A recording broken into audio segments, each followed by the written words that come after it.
Switch. Hi, it's TechNut. Join me every Tuesday night at 9 PM for the Tech News Hour here on Switch Brisbane. Email the Tech News Hour with your tech-related questions. technutradio@gmail.com. It's been a long journey. 1947 to 2022. The final night. On a day like this, who would ever ask for more? Listening to our favorite songs, the greatest memories, latest hits on 4KQ. Good evening, Brisbane. This is TechNut. Welcome to the Tech News Hour. Starting off tonight, we're paying homage to a radio station that left Brisbane last week. Game news from Ubisoft, smartwatches, rumours from AMD and Nvidia, but coming up first, Radio 693 4KQ, which played classic hits. You may not have heard it, but I'm pretty sure your parents will have. Tonight we pay tribute to the radio station 4KQ after 75 years on air. It was sold, the sale finalised the 1st of July, which is just gone.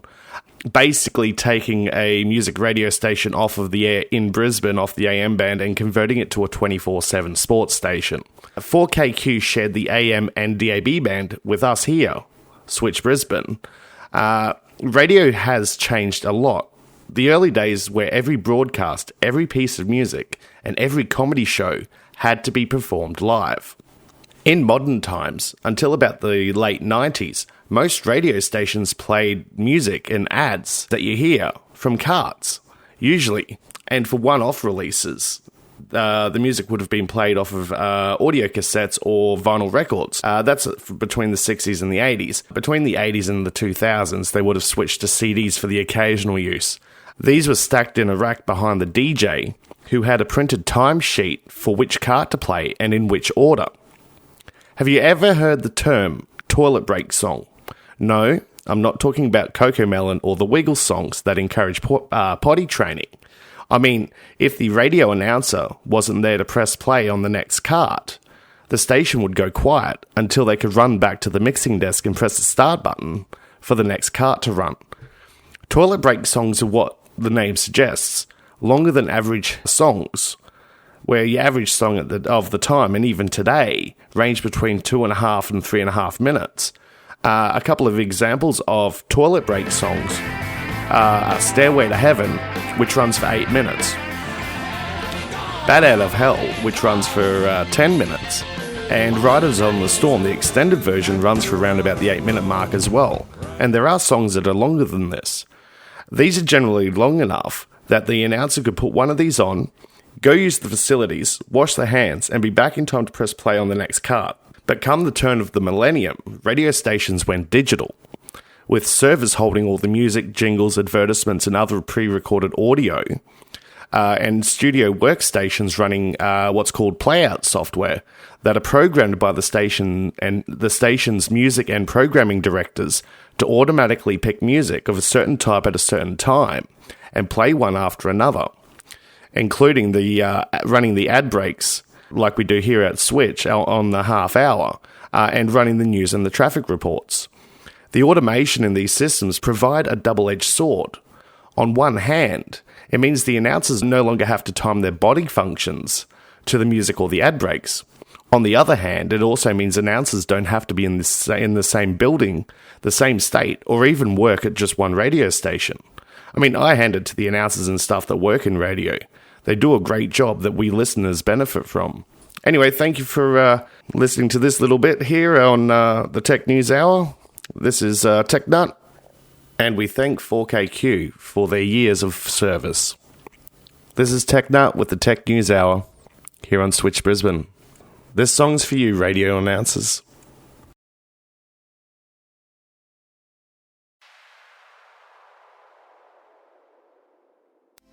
The Tech News Hour on Switch Brisbane. Ubisoft's closing servers for some of the games. This is more proof game downloads, like music, TV shows, and movies, don't and won't last forever.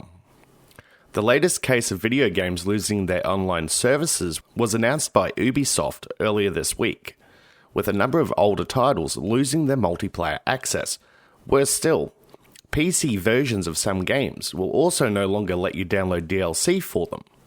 A full list of games are as follows: Anno 2070, Assassin's Creed 2, Assassin's Creed 3, Assassin's Creed Brotherhood, and Liberation HD, and Revelations. Driver, San Francisco. Far Cry 3, Ghost Recon Future Soldier, Prince of Persia The Forgotten Sands, Rayman Legends, Silent Hunter 5, Space Junkies, Splinter Cell Blacklist, and Zombie U. While a majority of this list is older titles, Space Junkies is a bit of an outlier, as it only came out in 2019, but being a multiplayer-only title, shutting down of the online services means it will be completely unplayable. Another vote for returning to physical copies of games and media seems the day of owning your games to play any time or with LAN-based multiplayer are long coming to an end. It seems with this, the only ones that will get to continue to play a lot of these games will be people who actually went and pirated it as opposed to buying it, and those who managed to resurrect it from source code in the future. The days of retro gaming, where you can pick a game that you own from 10, 20 or 30 years ago, as long as you still have compatible hardware, is now over. A lot of the stuff you enjoy today may not be viewable or playable in the future. This is TechNut with the Tech News Hour here on Switch Brisbane. The Tech News Hour on Switch Brisbane. Smartwatches are great. They can be used to get your notifications from your phone without touching your phone while you're driving. But they can also be used by a lot of people, and they are recommended in some instances to track your health and your sleep. For some people that have had hospital operations or even have operations with the heart or things like that, a lot of doctors are turning to patients using their smart watches with health tracking to report back so that they can stay at home. The problem with a lot of these watches, though, is to do sleep tracking, you need a battery that's going to last more than a day. Otherwise, you'll wake up in the morning after wearing it for the night and it'll be flat and needing charging again, and you'll have to time this before you can go. However, there are quite a few smart watches that have batteries that can last for 7 days, and some that can even last for 2 weeks or a month.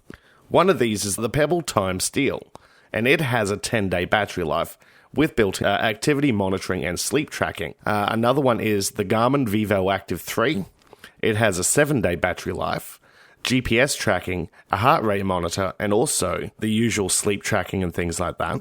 And another one is the Fossil Woman's Monroe, which actually has a battery that can extend up to 2 weeks. The way a lot of these work is by having a secondary clock display, which runs like a standard analog watch, and then having a smaller digital display to display your notifications and statistics. Now, these aren't your go anywhere, pay everything smartwatches, but these are smartwatches that have all the health features built in that are generally more useful for most people who need a watch any other time of the day to just be a watch, and not having to charge these things every day makes them last longer.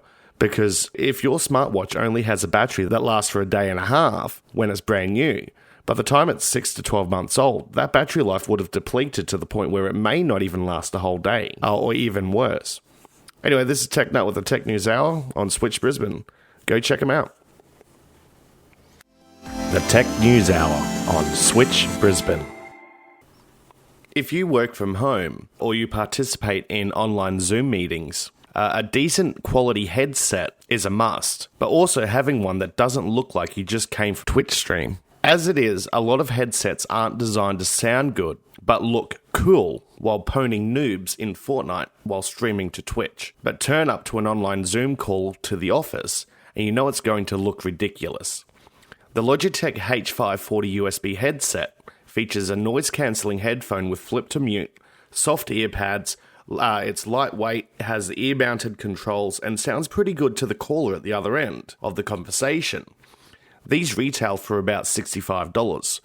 Verbatim also have a $30 USB headset, which is quite a lot more basic, but still suitable to join into these meetings with decent voice quality, but easy for you to swap out back to your fully sick RGB Razer headset when the Desire to Frag Noobs returns. I don't recommend using Bluetooth headsets, especially AirPods, for work from home call center use or for meeting use, as the speech from your end sounds hollow and can glitch or break up due to interference between the Wi-Fi and the Bluetooth signals sharing common frequencies. The only wireless technology I'd suggest that you use are headsets that are based on the DECT standard, which are generally a lot more expensive. However, these have excellent range and retain the professional sound quality expected from callers, as well as the professional look. The DECT standard is based on a similar concept to cordless telephones, and the range on these can exceed 50 to 100 meters without too much drama. This is TechNut with the Tech News Hour on Switch Brisbane. We'll be back after the break. The Tech News Hour on Switch Brisbane. AMD are expected to release yet more CPUs for the current AM4 platform than previously expected with 3D V-Cache. The Ryzen 7 5800X3D was well received, putting performance back up on par with Intel's 12th generation chips on the current AM4 platform.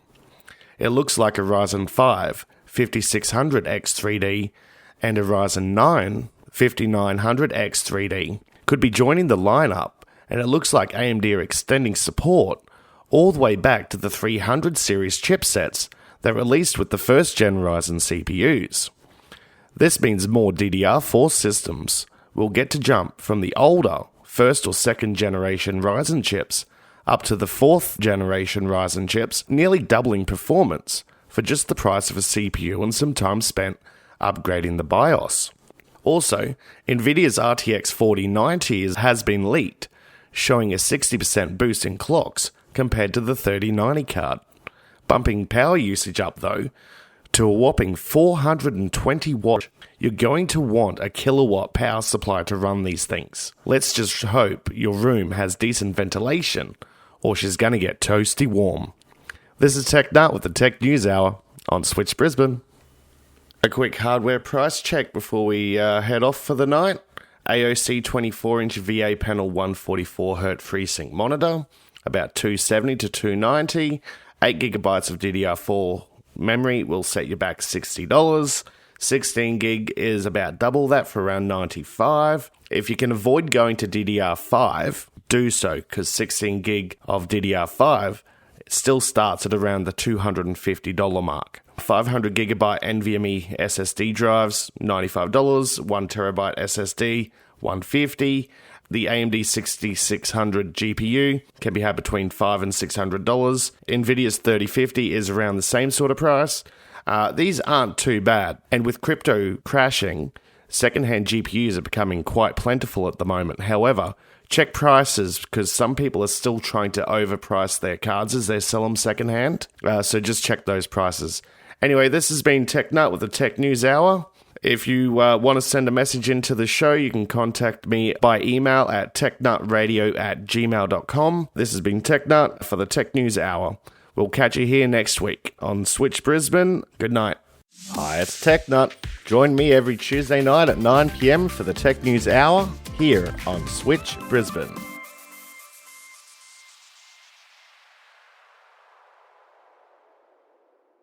Switch.